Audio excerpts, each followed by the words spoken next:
But we're still in the book of Romans. I know that's a shocker. We're not skipping to the end. Paul, as he's writing to this synagogue in Rome, he had to deal with some pretty significant issues and conflicts.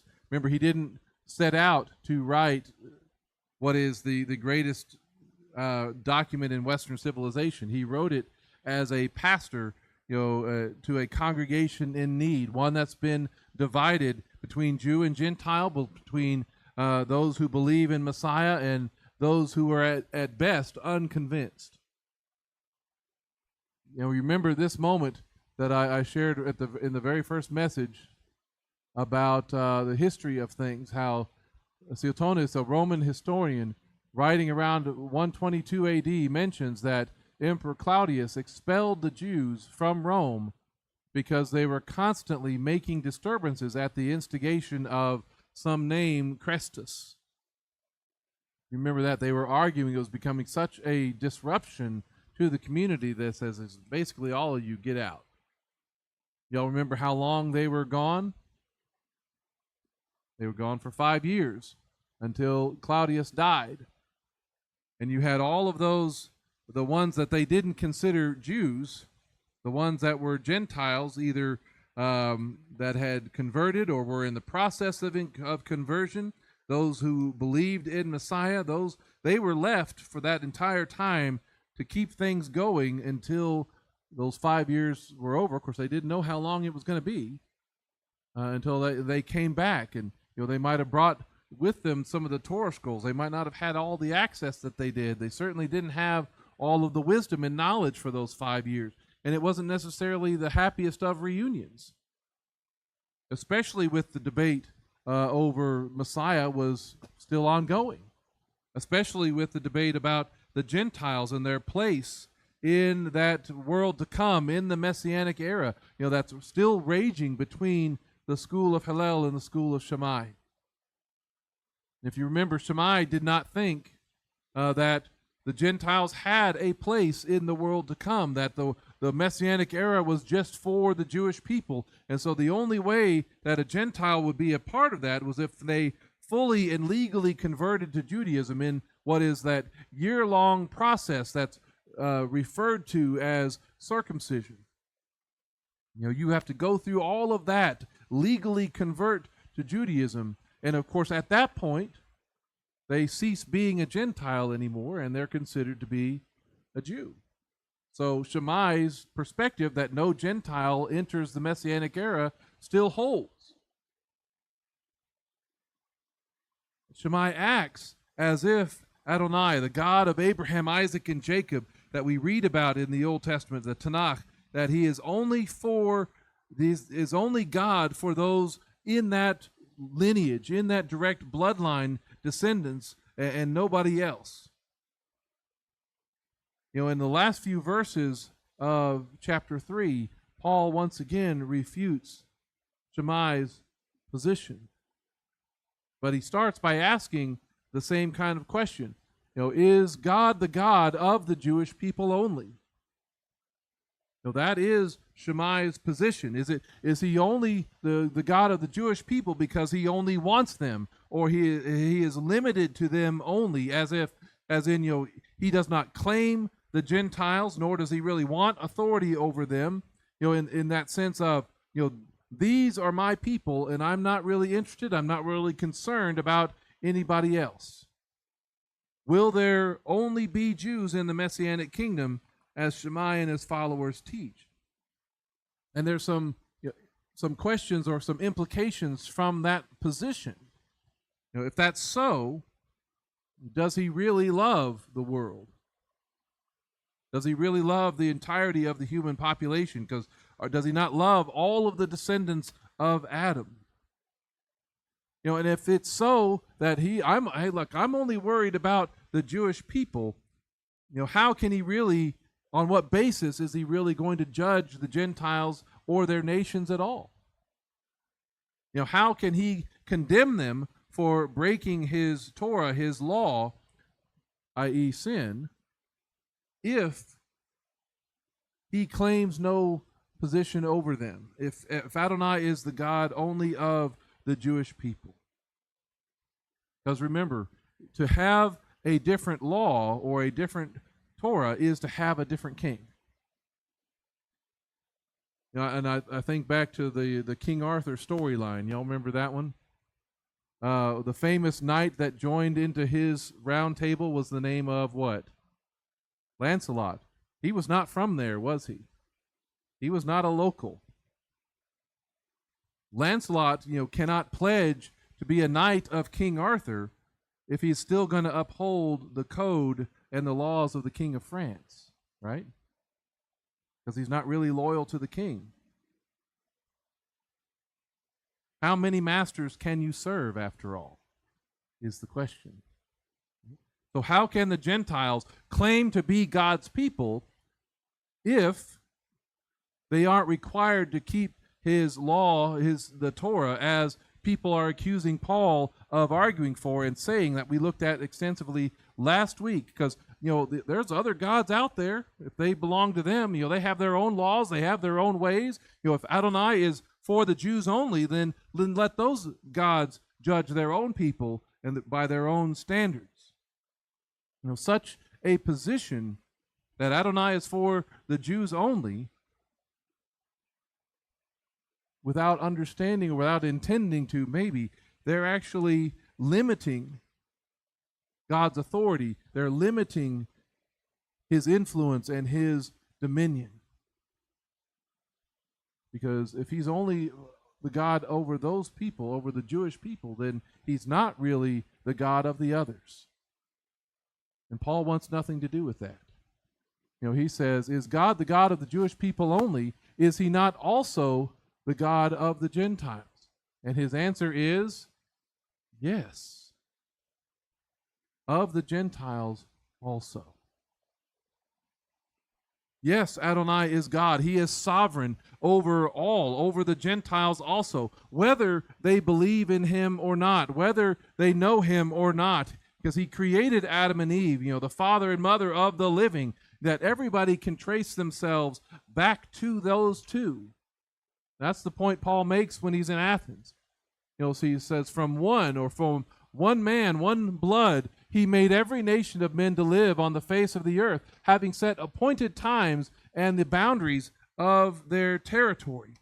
So he is claiming sovereignty over everyone because he made the first one from whom they all derive. And they live where he puts them, within the boundaries that he sets for them. Some people say and complain even today, you don't get to pick who your parents are, right? Or where they live.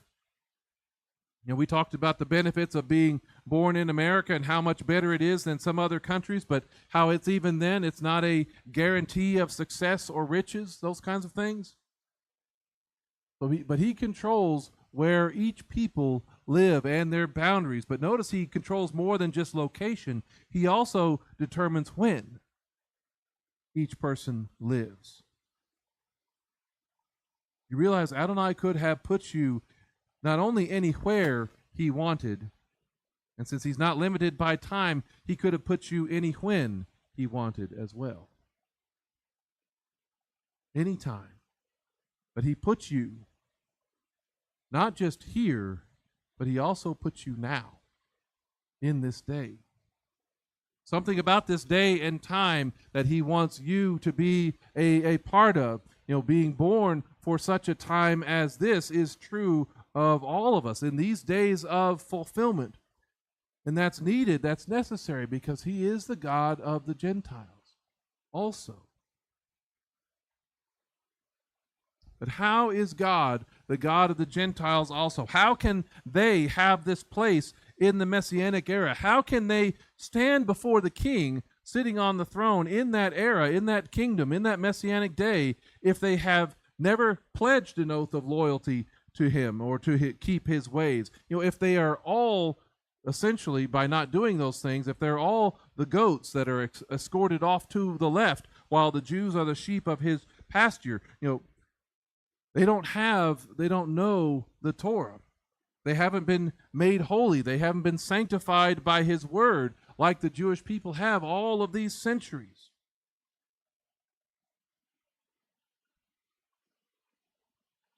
how does this work?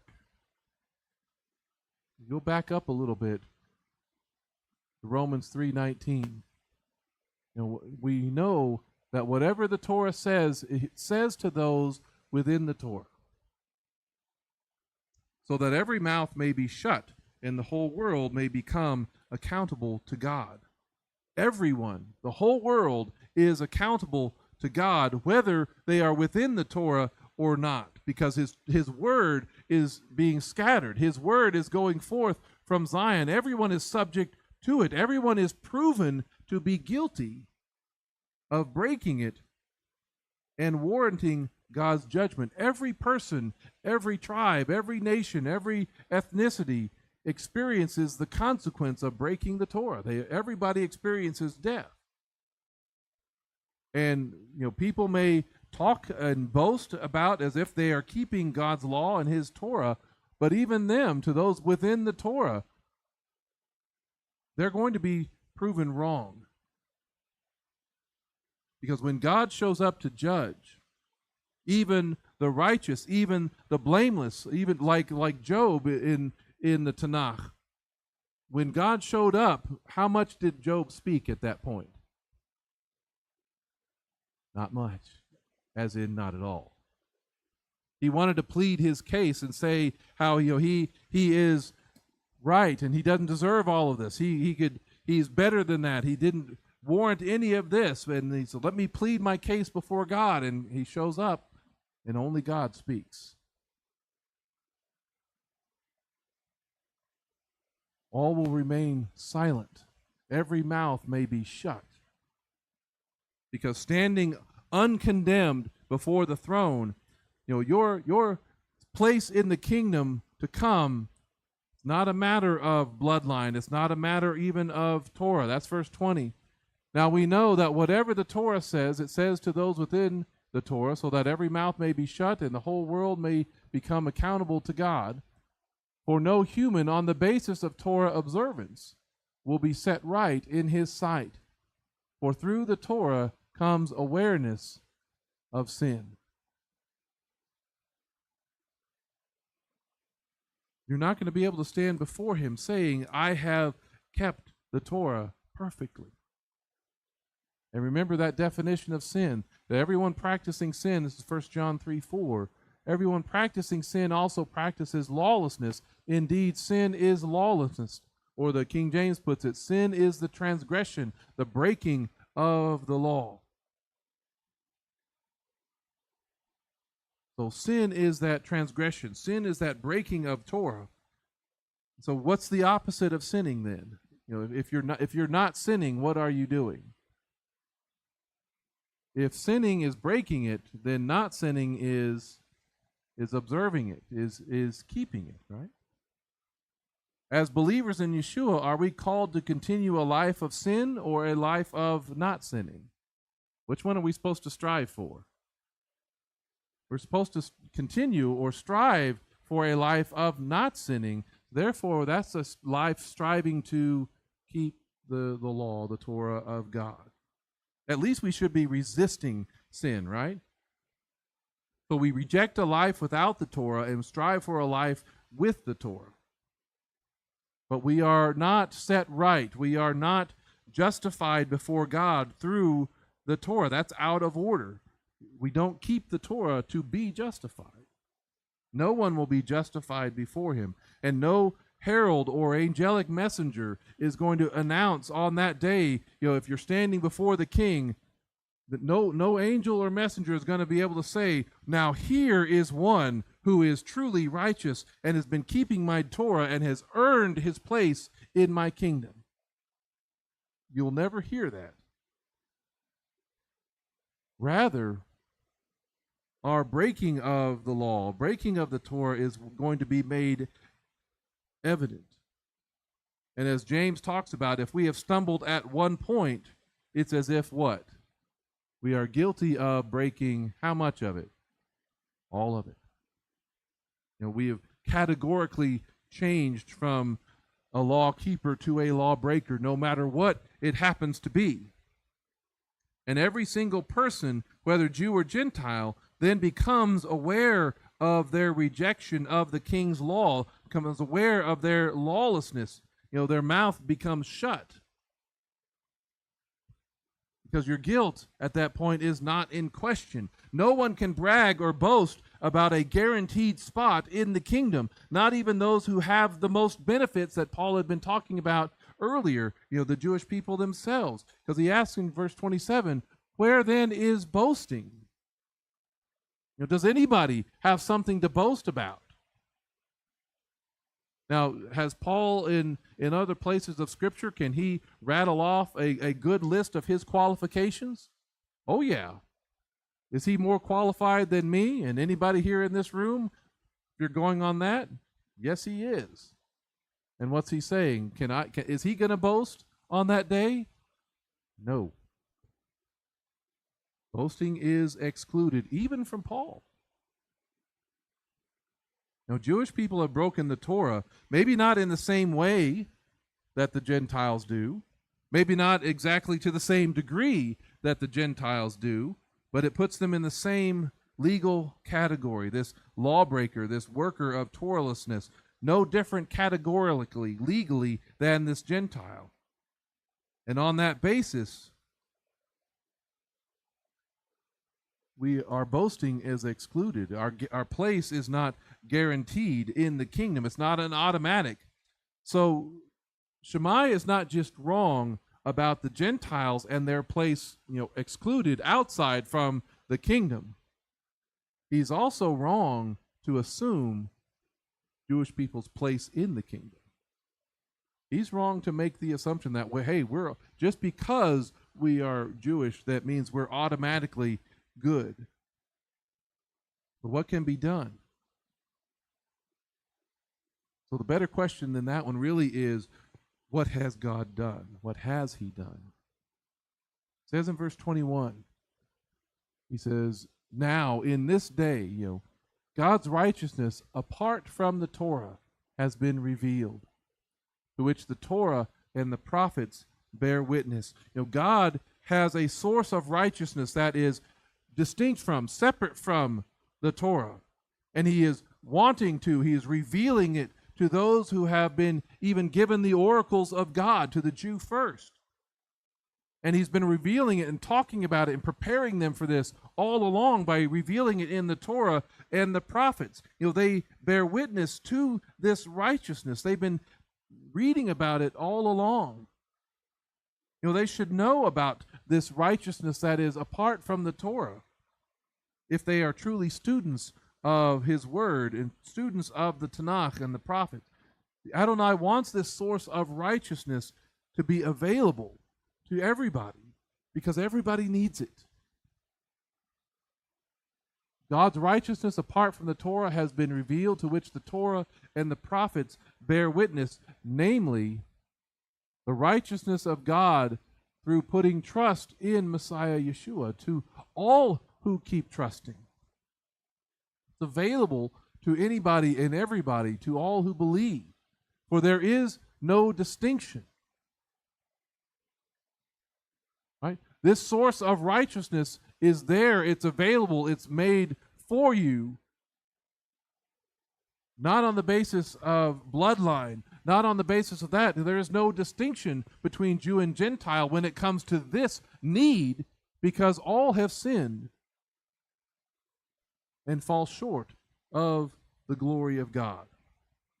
That source, that spring of living water for this righteousness, is the one that Moses and the Torah have been pointing to all along. The one that everybody needs, whether Jew or Gentile, because all have sinned, that all have broken the Torah and are undeserving of that glorious presence, undeserving of experiencing the promise of the Aaronic blessing, when his face shines upon you.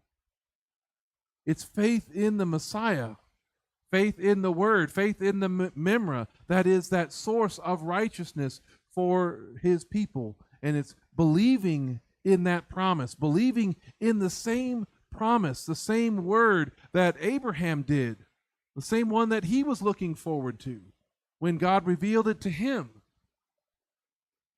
that he was looking forward to seeing someday. If you remember, Genesis 15:6, out of the Targums especially, it's revealing.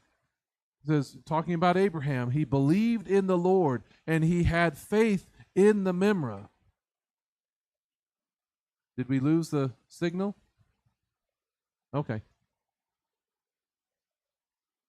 Well, that was what that little blinking was for. But Abraham believed in the Lord and had faith in the Word, faith in the Memra of the Lord, the Word that became flesh and dwelt among us. Even Abraham believed in that, and he reckoned it to him as righteousness. Righteousness was credited to him. This source of righteousness was imparted to him. You see, all along the Torah has been teaching this source of righteousness that predates the giving of the Torah. This is hundreds of years before they ever get to Mount Sinai. And yet a source of righteousness is revealed. And those with the Torah should know about this source of righteousness. They should know that, shed blood can cover their sin. Adam and Chava, Adam and Eve learned this in Genesis chapter 3. In Exodus, the blood over the doorposts makes God's presence hover over them, that they are coming under the shelter of his wings, so that the consequence of sin, death, the penalty, does not enter. They should know that their guilt can be transferred to another when they are reading through Leviticus, when they read about the sacrifices. They should learn in Numbers about the living water that comes from the rock, as well as the good news that's always revealed in the feast. In Deuteronomy, there's even those things there that says that anyone hung on a tree is cursed. Now that one doesn't sound like it fits.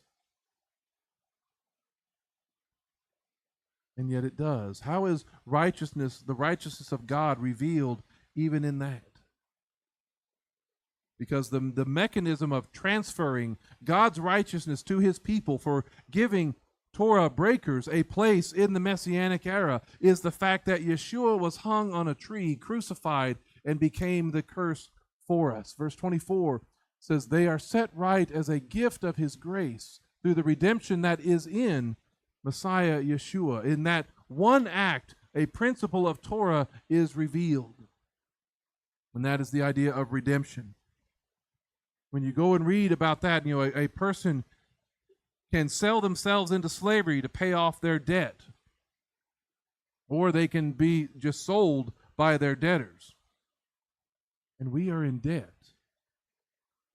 We are slaves to sin because we have broken the Torah. And no matter how successful we are, our debt is so large that it's not something that we can pay off.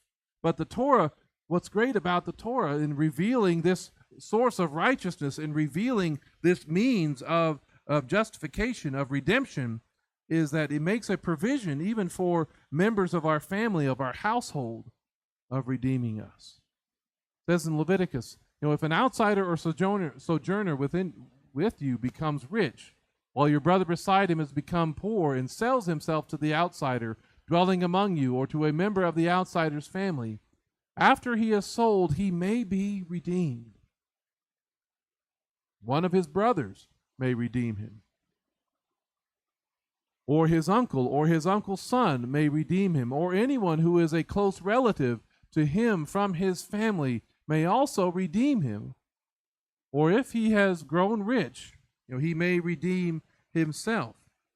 The Torah lays out these conditions, these ideas of the kinsman redeemer, this family member who can pay the debt on our behalf that we owe so that we can be set free.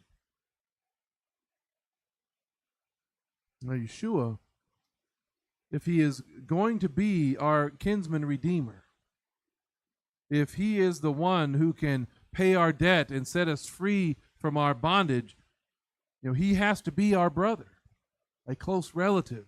He has to be like us in every way, which is how Hebrews even describes him.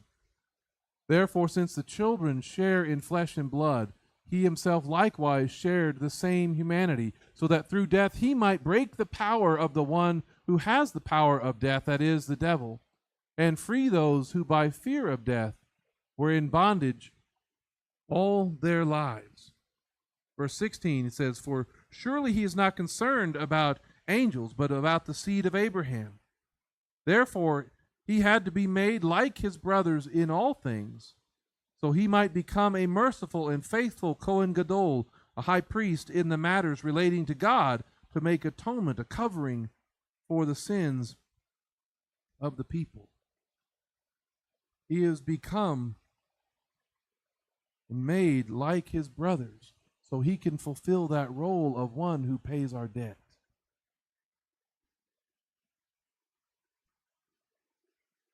Redemption, the payment of death, and atonement go hand in hand, go side by side. Adonai, the Lord, he shows us grace by redeeming us through the outstretched arm and the mighty hand of Yeshua.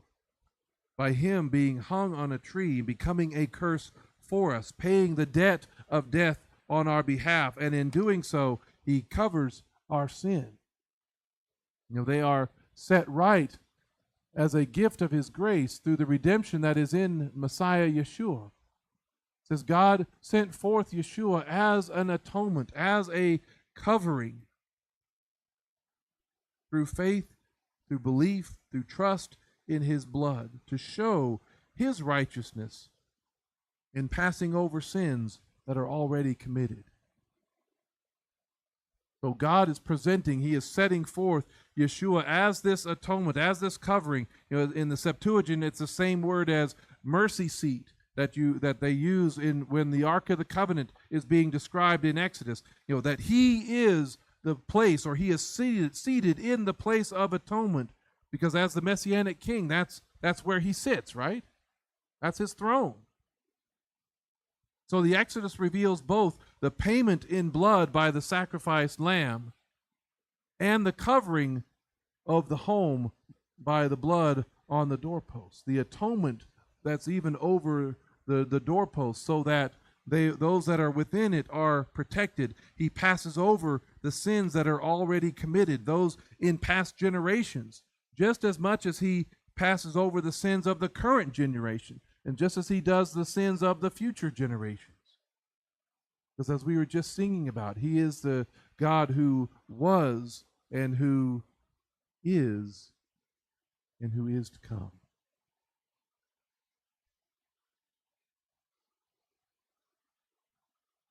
His righteousness is revealed, is shown in passing over. Verse 26 says, through God's forbearance, which is the idea of restraint, of exercising his just authority. He has every right to pronounce sentence immediately. But it's through his forbearance, his restraint, that he demonstrates his righteousness to this day. In this present time, he didn't deal and address sin the instant it happened with Adam and Eve, right? What was the challenge to them, or what they were expecting? If you eat of the fruit, you will die, right? That was the judgment. That was the pronouncement. And yet when they ate of the fruit, did they fall over dead immediately? No. Another kind of death happened. But he didn't deal with it instantly. The penalty for sin was not instantly dished out. They lived for many years afterwards. He even left somebody like Cain alive for many years, and it's continued that way ever since. But Adonai has every right and authority to judge instantly, but he delays. He shows mercy. He does not want anyone to perish, but all to come to repentance. Aren't you glad that he has restraint? Aren't you glad that he acts in a way that shows his forbearance, that you weren't struck down dead the first time you sinned? Right? We'd all be ones that died pretty young, wouldn't we?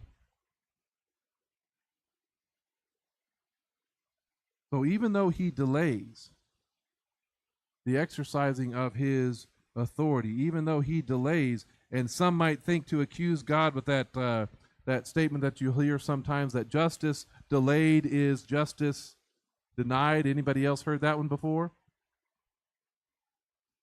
And that doing so compromises his holiness or compromises his righteousness. Some may accuse him of that.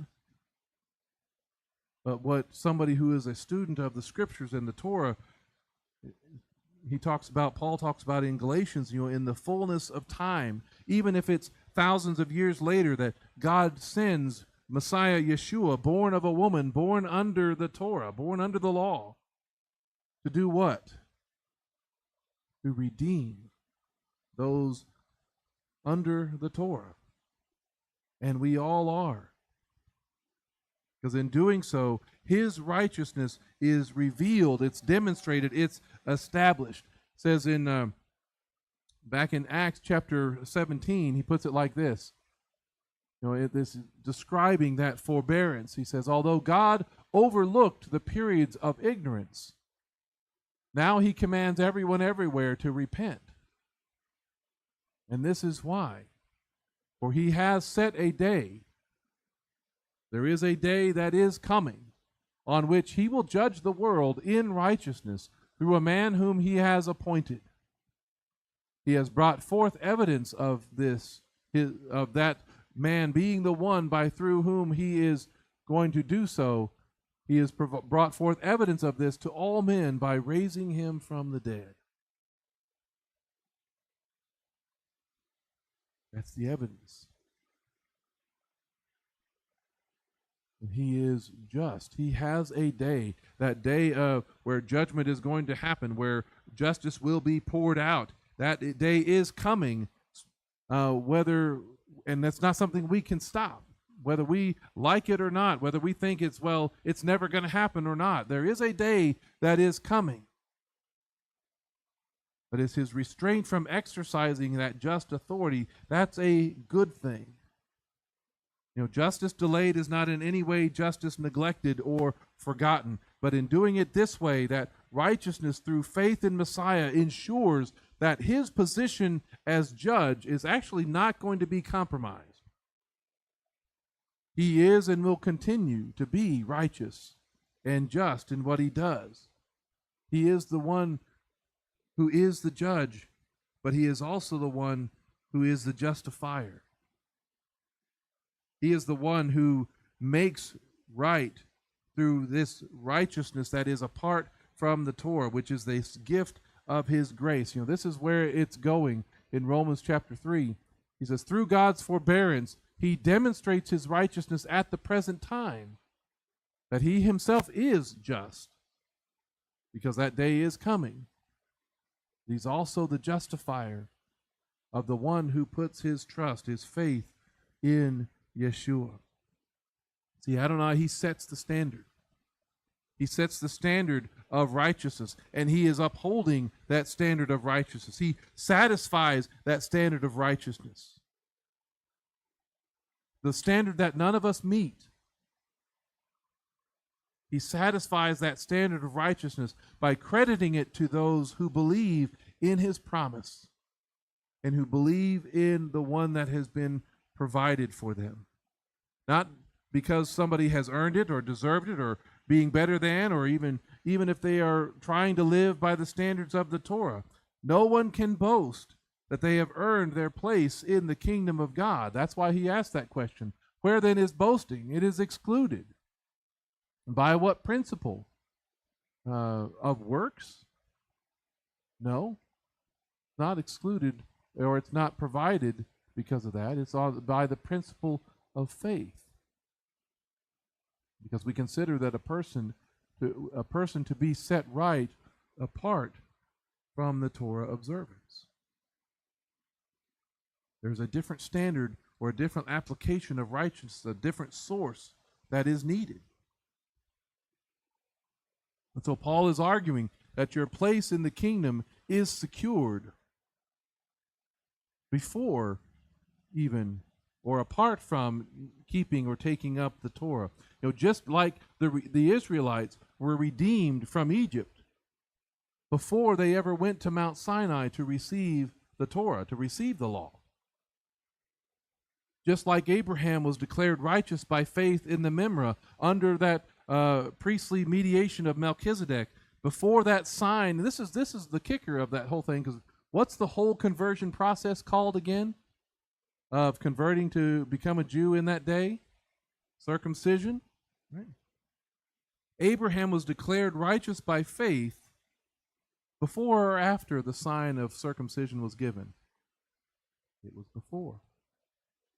So before Abraham had received that sign, that covenant of circumcision, before that was even given, while he was still uncircumcised, he was declared righteous before God. That's the pattern. And if that can happen for Abraham, then why can't the Gentiles likewise be declared righteous before they go through that whole process by the same method? Why is it not available to them like it was available to Abraham? After all, is God the God of the Jewish people only? Is he not also the God of the Gentiles? Yes, of the Gentiles also. And since God is one, he will set right the circumcised by faith and the uncircumcised through faith. Unlike what some theologians and teachers have said over the centuries, he doesn't have one plan for the Jewish people and a new or a different plan for the Gentiles. It's the same plan, and it's always been the same plan, the same mechanism of salvation and redemption for both. And the reason, the proof of that is God is one. God is one. Because God is not in conflict with himself or anybody else. God is one, and because of this truth that he is one and his name is one, there is only one way of meeting his standard. There's only one way of satisfying both his justice and his mercy, and that's the same pattern whether you come from a Jewish background or a Gentile background. And it is not the Torah that sets the standard or provides the standard or helps us to meet the standard. Yeshua said, I am the way, the truth, and the life, and no one comes to the Father except through me. It says in Acts chapter 4, there is salvation in no one else, for there is no other name under heaven given to mankind by which we must be saved. That's the mechanism, and it's the same one for Jew and Gentile. And Paul, in making that point and establishing the fact that God is one, in doing that, he anticipates the objection. Since he says he's setting right the circumcised by faith and the uncircumcised through that same faith, he anticipates the objection that the School of Shammai would return with, one that he's been accused of, one that he's been dealing with since returning to Jerusalem in Acts 21 and going to the temple.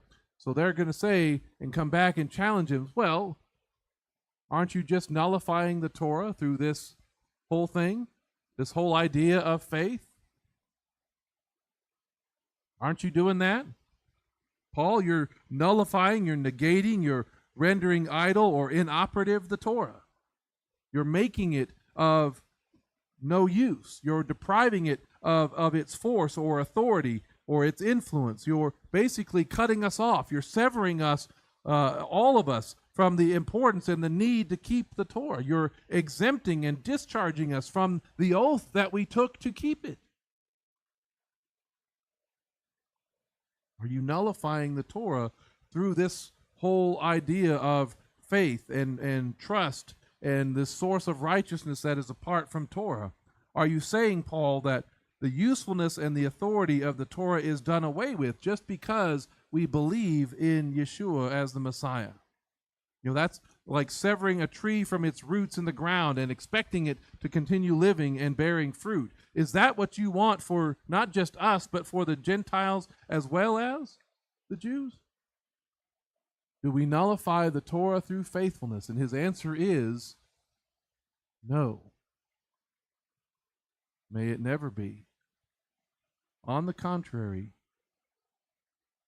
what he's describing, what this whole thing is that he's been talking about this whole time, that actually upholds the Torah. That establishes the Torah. This process of imparted righteousness upholds and establishes the Torah in your favor.